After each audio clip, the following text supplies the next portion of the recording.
Mauna ni ang time nga nakauna-una ko ba? Pwede raman unta ako mag-time travel. Pero usahay dili gyud nato kinahanglan ipakita kung unsa gyud ang tinuod nga kapangyarihang itim. Pero kana mo adto gyud ka sa isa ka lugar ba para mukaon lang og karinderya. La Bombay. Tirada mga G! Grabe kaagi! Kaagi sa imong kageral! Asa na pod ka tamo adto ron? Kaya na board man ko nya, murag kinahanglan ako gamiton ako ang teleportation skills, nag-decide ko nga dili lang sa kay gabi man basig na makakita sa to nga mga humanoids. So nag-manual travel ko through airport. Kay mag-airplane ko. Og syempre aron walay makaila sa to nagpa-disguise kog ingon ani. Aron dili kay tahalata sa Matrix. Ang destinasyon na to karon is La Union. Naapil lagi ko ani nga trip kay para na ako'y bantayan nga street children. Syempre you know na si Bupak usahay na gyud na delay, usahay perminti, usahay ra po. Mao nang nihapit sa ko diri kay para mo-order ko og sa ilahang order ron nga murag mahalon. So nag-order ko og special tuna egg rice. Sa pangalan pa lang murag lami manggod paminawon. So samtang gahulat ko nagkape na lang sa ako kay para dili kay tagutmon. Arang street children no. Sakto mga 5 minutes na abot akong order. So sabi ko unsa to nga tuna gid ay with egg and rice ay lahi lang din ako pagka-istorya murag sosyal ra. Pero paits ra gyud kayo ay gagis basta gutom na kay karatsading na bisag unsa. Ang nakanindot lang gud pud diri sa pagkaon sa airport no kay maskin pag-inani lang siya lami pud siya kay ngano man mahal-mahal man pud. Paminaw na ko ang lasa siguro sa pagkaon pag ordinaryo lang kay pag mahal kay mas lami. Pero kay wala man tay sponsor nya daghan man tag kwarta man makauna-una ta murag bayaran sa siguro nato ni. Mao to so gitawag na akong pangalan kay boarding na daw so mao na ako ang ginabantayan nga street children o kanang gauna. Bantayanan gyud kay na siya kay criminal minds kay yung mindset ambot asa na ang liwat bataan na adi gyud mahimutang. Hello ma'am and sir. Bahala na mo unsa na yung pronouns basta kay mauna ang pronouns nga tinuod. Hi ma'am, sana all hi. Syempre automatic diri ta gibutang sa semi business class. Kanang wala pa kasakay og semi business class ingna gid na ninyo nagpalit yung ticket sa semi-business class ka para makakita ka ng pre-ordered meal. Ordero na tanang kunitanan pero nakauna-una ko sa pre-ordered meal di ay. Sabi ko pre-ordered meal.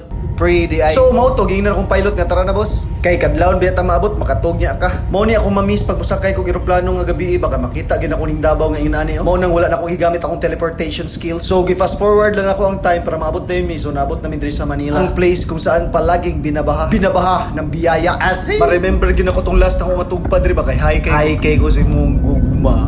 Maayo na lang kay pag-abot na mo Manila, it's not raining in Manila. Sa sunod na to nga balik sa Manila diyan na ta sa Resorts World. Kay invite ta sa Tag-iya dia para mag-scatter. Bitaw sila Bait King rami nakasulod ng Resorts World. Ultimo ra manguta man ang tirira ta sa Resorts girl. Actually excited na pud ko makita akong mga pagumangkon kay sila mo sundo sa mo karon. Hello! Awit and Sin! Mga nagmana sa tito. Kay nakatulog man ko pagmata na ako sa Rosario. Abi ko asa nga Rosario La Union pala. Ngayon ay nandito na tayo kaya magtatagalog tayo. So nagtanong-tanong kami kung saan magandang kumain dito ng bulalo. Andito daw sa Dreams Bulalo. Pero iba din talaga ang bulalo sa ibang lugar. Hindi pareha sa Davao na masarap talaga. Nangita gid ko unsa may specialty aning La Union ay. Surfing spot mo daw ni ingon pa sa Google unya di man kumuadto diri kay para mag-surfing. Naabot ba ako aning lugar ni para mag-babysit. Pero fights ra gihapon kay mangita taglingaw diri. Ang ilang mga food diri is murag same ra pud sa food nato dira sa Davao. Lahi lang ang pangalan sa uban pero wala na ko siya gi-memorize. Basta kay kabalo ka ni kilawin kambing. Mao daw ni tambal sa walay tulog. Ang lasa niya guys kay kambing. Try na to ni ilang sinuglaw. Nagikan sa ilang mga ancestors. This unique sinuglaw is from the hands of the ancestors of this land. Tapos pag tilaw nimo kay sinuglaw ra pud gapon. Taas-taas po din nga travel na mo guys kay niabot yun mig 5 hours pero karon na ako sa Manila mag 4 days midri kay napa mi adtuan next mo nang taas-taas gini nga vlog ako ihatag sa inyo ha. And mao dali nga pagkaon isa sa ilang mga delicacy diri lang siya may tawag ana pero basta nakalimot ko murag mo man to yang ingon. Mura lang pud siya papaitan guys pero wala siya kay pait. Mura siya kilawin nga baka kay beef man to. Basta kay lahi ra gid ang lasa sa tuaw sa ilaha. Okay ra man pud sa ilaha pero murag wala pa sila katilaw sa tuwa. Pero maski pag unsay buhaton nato basta kay gigutom ta perting lami agyod. Og after namo nangaon ni ato na mi sa mong destination. This is the Coco K nga resort diri sa La Bombay or La Union. Og mao ni ang reason nga nung naabot ko aning La Union. Reunion ni sa retired Marines na tagapagtanggol ng ating bayan. Nagkita-kita di sila guys kay last silang kita katong gipangkulata pa sila sa training. Unya syempre dili gid mawala ang mga experiences nga nagkabulag-bulag sila. For 46 years karon pa sila kita-kita balik. Ano din ako magapil-apil sa istorya diretso na ako diri sa swimming pool. Dili para kay maligo, para kay bidyuhan lang. Nice magyud dito ta sa San Juan kay nagyud dito ang surfing spot. Kaso lang it's been raining in La Union diri permente. Mao nang nalingaw na lang kog tan-awan ni ako mga pag-umangkon nga